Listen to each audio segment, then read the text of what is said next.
For those of you who have been following along in this adventure of these reform circuses, you'll have noticed we haven't talked about Lincolnshire too much. And it's not that there hasn't been stuff to talk about going on in Lincolnshire with that Reform Council. Their big thing has been, it's been like mini, small things that aren't really worth doing a long video. However, these small things over the past 6 months have actually managed to stack up. And now it's actually worth talking about them. Not only that, but we're also going to have a look at what the regional mayor, Andrea Jenkins, has also been up to in this regard. Also, probably, I think, maybe in another 6 to 7 months, not only just her, but also Luke Campbell, probably going to be facing a lot of scrutiny questions about where they are in building their regional mayoralships. Because you have to remember, prior to that, a year before them, there were the Yorkshire other regional mayors that got started. So they've had like a year ahead. They've only just started. Well, at this point, you'll be able to start comparing them to the other newly sort of created administrations to compare them what's going on here. Not only that, but shockingly, you've got actually the guy who runs the Reform Council down here. I can't remember what his name is now. I'm just trying to remember now. What's his name? I can't remember what his name is now. But yeah, we'll get to it later on. But he has been quite a successful ringmaster. Not that things haven't gone wrong here. The last time we actually covered Lincolnshire was, if you remember, it was quite a while ago.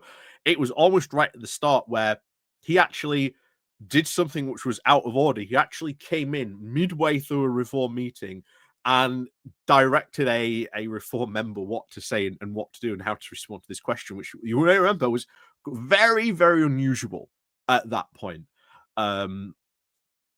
So there hasn't been too much, but that is because he's been quite a successful ringmaster, keeping at least the clowns in control. Whether we will be able to continue that, of course, is a completely different question. That, you know, so don't underestimate the fact that these people aren't, chafing at his, shall we say, very strong leash he's got them on. Because once again, like all these reform councils, they're all infighting and they don't like each other once again. And so we'll see what happens. We'll see what happens. But yeah, interesting time to sort of catch up on this, with what's been going on here in Lincolnshire. But before we do get on with everything else, please, of course, do remember to click on the like, share, and subscribe button down below. There are, of course, links to my Patreon page, the Buy Me Coffee link where you can buy me coffee, the YouTube thank you button, and of course, as always, there's the YouTube membership down below as well. There's the little QR code up here, which will take you straight, of course, to the Patreon page. Don't forget to, of course, click the like and share button. And, of course, remember to ring the bell as well so you get notifications of when we go live and when we drop a new video. So thank you very much to everyone who does help and support the channel. And, of course, let's crack on then into this. So what has Reform accomplished in Lincolnshire in its first 6 months in power? So, Lincolnshire, of course, woke up 6 months ago to find a political earthquake had taken place. Reform UK had swept into power, winning the Greater Lincolnshire mayoral race, as well as nearly 2/3 of the seats on the Lincolnshire County Council. Since then, it has now been a test to see whether a relatively new party could actually live up to promises of cutting waste, challenging bureaucrats, saying it's time for common sense to prevail, and cutting down on taxpayer waste. One leaflet for a successful Boston candidate had said. Andrea Jenkins, of course, broached promises to now ensure that every penny of taxpayers' money is, of course, used wisely. New councillors, of course, being now coming to grips with actual having power, while a brand new combined authority is now being set up from scratch. So, bear in mind, in another 6 to 7 months, we'll be able to compare how they've been actually doing against their other Labour counterparts who also had to set up combined authorities from scratch. So we'll see how that actually winds up in a couple of months. As we, of course, we look back at the first 6 months in power, here, of course, some, at least the victories they can claim. again, victories. I very skeptical about these because even the author seems to be very skeptical about some of these. First of all, the Lincolnshire exhibition.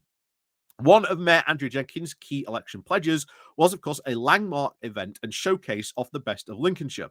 Held just last month at the Lincolnshire exhibition, it welcomed now delegates from around the world and demonstrated the county's aviation, manufacturing, and culinary prowess. The mayor said now that the often overlooked county was now open for business, and it promised that it would now become an annual event. The high profile event, of course, certainly did increase Lincolnshire's visibility, although the long term question is whether it will deliver value for money.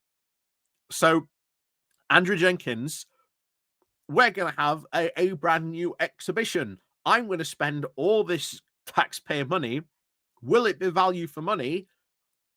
When you do shows like this, it's never just, is the first one a success? Is it, will they continue to be a success? Because I guarantee you, as most of these shows have, the first ones have very large pots of money. And then it depends on how that first one does, how the second one does, and so on and so on. Will they succeed? Who knows? But congratulations, you managed to run a show, which again was not set up by her, it was put on by an external company, which also cost them money. So we'll see. Again, pulling out of these nuclear waste talks. By the looks of it, most, of course, people in Lincolnshire wanted to pull out of this. But in return, if they did, they would have had a lot of investment money. So, swings and roundabouts. But it's also would have brought in a lot of very high paying jobs at this site as well. So just because you've gotten rid of it, there are consequences. What about all those jobs it would have created? There was a lot of investment money that Lincolnshire was going to get from having that site. So we'll see. One, of course, talks about this. One, of course, firms acts was, of course, to pull out of the partnership, which has now been considering in Lincolnshire for a storage nuclear waste site. It would have been, of course, buried deep underground beneath the former Theoport gas terminal. There had been, of course, strong local opposition from the very start, with people saying it could damage the East Corner visitor economy, which only grew as new plans, of course, came forward. The NSW, the company behind it, said it would now lead to employment and investment in the local area. However, the new administration said that enough was enough and popped champagne outside County Hall in celebration. It would have led to very much more needed types of jobs in that area. Very more high-paying jobs would have led to a lot of employment. Would it have damaged the visitor economy? There's nothing to say that it would have. There was no evidence to say that it would have when it was announced it was being built. But people went on this and said, "Oh my God, you don't understand. If it's built, no one will come. No one will come to Skeg Vegas anymore. How could we do such a thing?"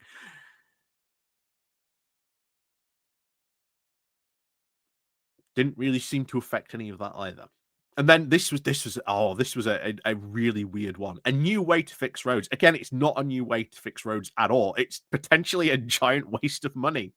So some, of course, might recall this now returning to a failed policy, but Reform would, of course, now described it as now thinking outside the box. A JCB pothole-filling machine is now being tested out in Lincolnshire roads after previous trial found that it did not offer good value for money. So you've already had a previous administration do this, test it, and yet go, yeah, it doesn't deliver good value for money. Why are they going back to a failed policy? This isn't a win. This is not a win. The Reform administration is, of course, now very keen to see whether it's, of course, more effective on larger areas and, of course, which need now more patching rather than, of course, one-off repairs. Even if you do go for these larger areas that need more patching, it's basically just saying, oh, well, we're just going to scale up. If it can't do and sort one-off repairs, why is it going to be suddenly more effective on larger areas which need more patching? Anyway, JCB does claim that fixing each pothole, of course, half the cost, 4 times quicker, completing the job now of several crews just by itself. The council leader, of course, admitted that Lincolnshire roads, of course, dreadful in dreadful state, so something needs to be tried. But they already tried it and it failed. It didn't offer good value for money. Why is this suddenly going to change? That's not a win. That's once again wasting people's money on something that you've already tried and failed. And then this is it, lack of drama. This is it, Sean Matthews. So the leader, Sean Matthews, has been relatively managed to keep, like I say, he's been a relatively good ringmaster, and he's tried to keep the drama down to a minimum. Not that it hasn't happened, mind you. Whoever wrote this article hasn't been, I think, keeping too close attention, but there has been drama here. It just has been managed to be controlled at least a bit more effectively by the ringmaster. He's kept the clowns in check, shall we say. This is, of course, a priority for all politicians, but reforms, of course, first few months in charge of Lincolnshire Council have been at least free of big scandals. Other councils which the party took control of course, now being blighted by infighting, resignations, press bans, and investigations. Lincolnshire has been, of course, pretty quiet on that front. All 44 reform elected councillors are currently still in their positions, with no changes amongst the leadership team. Mayor Andrew Jenkins has been at least more outspoken as a high-profile figure in the party, with some of her statements now in interviews raising eyebrows. Yeah. Oh, maybe you should mention some of those statements that she said. However, of course, her internal politics haven't, of course, received much pushback from the other members of the combined authority instead. The landslide victory, of course, left her effectively impervious to criticism from other parties, at least for the time being. And then this is the other one, fighting back against solar farms. So where you could get a solar farm, which would, help lower electricity prices and, of course, provide jobs, no, they've decided, oh, well, we're fighting back against this. We can't have solar farms. Anyway, reform of leaders, of course, managed to declare large war on large-scale renewable energy projects, which they said would now desecrate the landscape. Again, very NIMBY of them. The Council, of course, administration teamed up with Boston MP Richard Tice and Greater Lincolnshire Andrew Jenkins to now oppose big solar farm, pylons, and battery farms. So basically, absolutely no energy infrastructure whatsoever, even no pylons. Which, bear in mind, is what you need to move electricity from one place to another. Pylons are the most effective way to do that, But people still are against them for some reason, but you need pylons. But they're in ISO, but you need them if you want to move electricity around. Oh, but can't we put them underground? No, that costs even more, And then there are consequences for putting pylons underground. So it is far more effective to have pylons than anything else. Battery farms would also be quite effective as well, linking those to the solar farms as well. What do you need to link those? Pylons. So completely against any type of energy infrastructure, as well as new renewable energy sources, which would help the people of Lincolnshire massively. Of course, all these projects have now been decided by, of course, the national government. The campaigners, of course, promised to use now lawfare to throw up any legal barriers, whether voters back solar farms or not. Reform has now gone further than other parties, of course, showing their opposition. Councillor Matthews said he would now stand in front of the bulldozers. I'm sure he will. And, of course, warned that potential investors now would lose their money if Reform ever won the next general election. And so, once again, we need this type of stuff. We need this type of infrastructure. Why are they against it? Oh, we're just against it. Why? We don't like him. It ruins the countryside. The benefits of having them far outweigh that, far outstrip that in many cases. And then this is also the weird one. They're fighting now against bat bridges. So there's a brand new section now being built, and it's a brand new relief load being built. So Reform cannot claim all the credit for getting the North Higham Relief Road actually across the finishing line. The £200 million dual carriageway has been in the works now for years under the previous Conservative administration. So, once again, Reform claiming credit for a win that was not theirs. However, of course, their response now to suggestions that it would need around £400 million extra work to accommodate rare bats has been, of course, fairly unique. The council leader, Sean Matthews, has now been very adamant that the council will not pay for it, saying that it should be down to bodies like Natural England rather than the Lincolnshire taxpayers. Not how that works, because that's not what Natural England has that kind of money for. That's what councils have to do and pay for. It will, of course, now remain to be seen whether reform can actually push through the system, or if they'll actually have to make peace with the bats. They're going to have to make peace with the bats, because there's lots of environmental protection rules and regulations that say if you want this built, you have to accommodate those bats. They ain't going to get around that now, no matter how much of a hissy fit Sean Matthews wants to try and throw over this. Big salaries, it continues, were obviously the next target for reform in their mission now to cut waste. The retiring chief executive at Lincolnshire Council is currently paid just under £210,000, the highest paid local government job now in the country.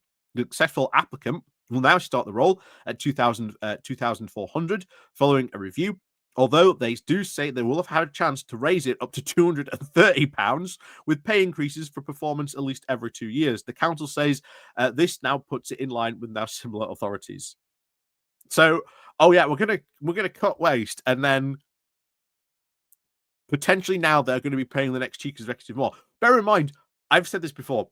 I think a chief executive should actually be paid very relatively quite well. This is, if you think about it, and effectively a CEO position.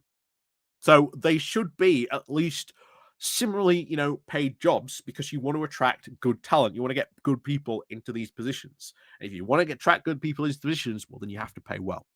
That's just unfortunately how it works. Tackling flooding. Oh, this is, I don't know how this guy can say that this is a success, because once again, what did Lincolnshire do? They removed the flooding committee that specifically talks about flooding. That doesn't really sound like a good idea, especially in an area that regularly has mass flooding incidents. Having a specific committee that specifically tackles the issue of flooding, and that's what they talk about, that's what they scrutinize, look at, how they can prevent flooding, how they can, prevent, if something flooding does happen, what happens, was how this happened last time effective? No, it's now put under the auspices of the environmental committee, which will talk about everything else, including flooding. It's not going to be as effective as it once was. So, back to this. Flooding, of course, has been a very hot topic since the day one of the administration, when reform, of course, cut the committee responsible for it, folding it into the environmental committee. However, the party has now confronted claims it doesn't, of course, take the issue seriously. The drainage system, costing more than £500,000, was approved for a village near Stelford, where 57 homes were, of course, being flooded in the last decade. The opposition councillors questioned, of course, whether the work for Kirby or Thorpe offered actually value for money. The administration said it was needed now to protect homes. So once again, if you had maybe a flooding committee that could actually talk about that, if you are going to spend £500,000 to build this type of thing, maybe a specific committee to talk about flooding would have probably been a very good idea. So this is another one, keeping more children in schools. The budget for special education needs and disability is, of course, one of the biggest costs now for every council. There is a cross-party agreement that the current system, of course, isn't working. The council is now forced to spend millions of pounds on specialist private placements now for students. Reform has tried to now push in incentives to allow children to stay in mainstream schools, saying it is both cheaper and better for students. 13 specially adapted classrooms were approved across the county earlier this year, which can now follow now their own curriculums. The current council has also pledged to create at least 40 every year for the next 3 years, potentially creating over 1,000 new places. So this isn't even them. This is once again them claiming and tagging on credit for the things that necessarily isn't their win. Remember, reform did not run on this. There is nothing in their original in their Lincolnshire manifesto that ran for that. This is them realizing, oh yeah, these are the councillors actually have a good idea. Let's just get on and do this. And, it at least makes us look good. But hey, at least, there has been some good on this. Of course, still on the to-do list, a visit from Doge. Let's face it, this Doge visit is never happening. It's never happening to any of these councils because they never finished and they failed to do so in Kent. One promise that, of course, which hasn't been crossed off yet, is a visit now from Reform's own waste task force. And of course, it was never ever happening. Um, However, Lincolnshire County Council, of course, haven't received any contract about when this visit from auditors will, of course, take place. Opponents say there is, of course, very little actually fat left on the bone, anyways, after years now of government cuts. This new audit will allow cost local taxpayers absolutely nothing, they've said. It will be a team of experts led by a leading tech entrepreneur. The sooner we start, the sooner we will save money, Councillor Matthews said after being elected. Well, yeah, that leading tech entrepreneur is no longer part of it. um, yeah, overall, this seems to be, and bear in mind, in the comments, there's a lot of people actually come out and said how this is very like pro reform. It's weird that this is like so pro reform when they actually haven't been doing a lot of good. Getting rid of that flooding committee, not really good. Fighting against this bat bridges, which is again going to stop this or delay this relief road being built, is only potentially going to increase costs. They will have to make peace with the bats. That's just inevitable on that front. Fighting against solar farms, which again, if you look at what the public want in the area, they actually want these type of things. Why? Because it will provide jobs, it will provide investment. Reform are just fighting against an unwinnable tide at this point. They're eventually going to have to do something about this. Whether they will about face on this, who knows? But of course, they do get a lot of money from, guess what, energy firms that don't want them to go in this direction. So of course, they're going to be against all this type of stuff. Um, Again, a lack of drama, not 100% necessarily true. It is because Sean Matthews has managed to keep, again, control of his clowns. So there has been, of course, drama. We've talked about a bit of it to begin with, but none of it has made, or at least been on the scale of the other drama that we've been covering. But don't worry, it has been happening. The idea about this JCB, yeah, they tried it once, no value for money. Why trying it on a bigger scale when it already didn't prove to be value for money doesn't make sense, but there you go. Pulling out the nuclear waste. I'm sure a lot of people disagree with me just for saying that, but you lose out on a lot of high value paying jobs, investment for the area, would not have affected tourism. Have you been to Skegness? But there you go. Lincolnshire exhibition. Well, time will tell if that's actually proves to be any value for money. But as you can see, talking about what has their mayor Andrew Jenkins actually done. Oh, you've managed to set up a Lincolnshire exhibition, which we won't know for a couple of years whether it would be actually be value for money.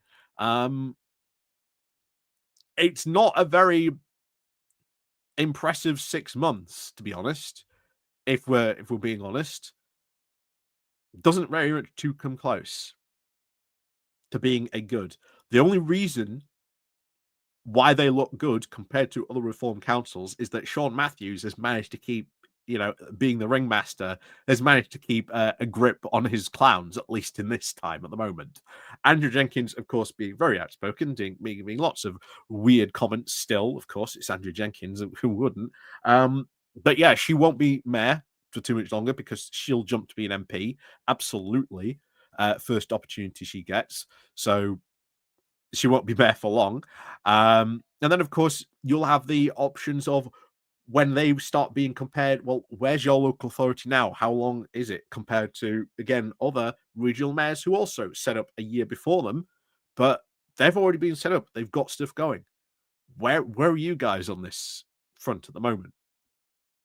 So, as always, let me know what you think about this. If you are from Lincolnshire, do let me know what you think about your reform council and, of course, your regional mayor. And, of course, as always, we'll see you all next time.